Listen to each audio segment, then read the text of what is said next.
Author Louis L'Amour said, "Start writing, no matter what. The water does not flow until the faucet is turned on." But how do you go about writing an essay, a story, or a novel?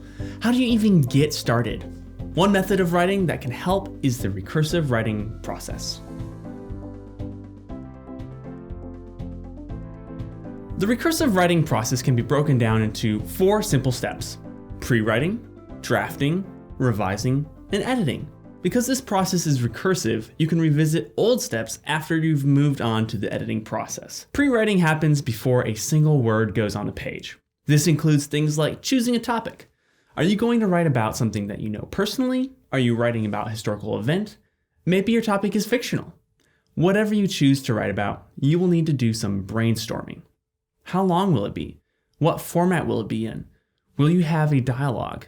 Or will it be a research paper with citations? Every type of writing requires different preparation. For a research paper, you might need to find online sources, peer-reviewed journals, or even interviews of experts on the topic. A science fiction story might need research into how things like lasers and spacecrafts work. Historical fiction might have you looking into styles of dress and manners of that time period. Using an outline will help you break down and organize the different parts of your paper. There may be changes as you go along, but an outline helps you visualize your writing as a whole, so it doesn't end up choppy and confusing for the reader to follow. Once you finish your outline, it's time to write your first draft. When you start writing, you do not have to start with the intro. Sometimes it is easier and better to start in the middle of your paper and add the intro later. You can break down your middle into different points or different sources. Having one paragraph per source is usually the way to go. This makes it easy for the reader to pay attention to each source individually while still being aware of how all the sources come together to make sense of the overall topic. Once your draft is complete, you'll need to start revising. Revising is the point at which you start polishing up your work. You should start to cut things out of your work and add clarity to it. Sentences that go nowhere, unneeded descriptions, and repetitive words need to be removed.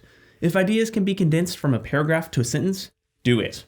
Unless you have a mandatory word count, less with clarity is much better than more with repetition. It can be helpful to have a friend read your paper during this stage.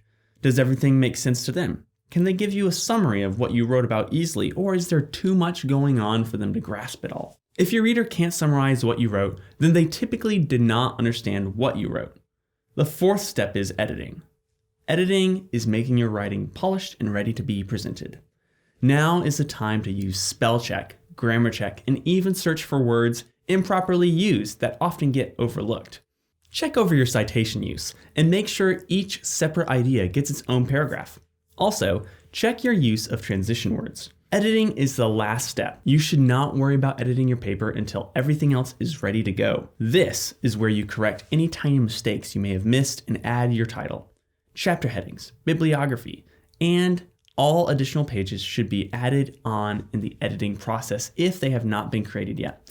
If you have guidelines you need to follow, such as font size, margin width, and spacing, this is also the time to give those a final look over. Once your paper is edited, you're done. These 4 steps of the recursive writing process seem easy once you get to the end, but they are a huge help when you are getting started. So whether you're writing an essay for school or working on the next best-selling novel, you can use the recursive writing process to make your writing flow. Thanks so much for watching. See you next time, and as always, happy studying.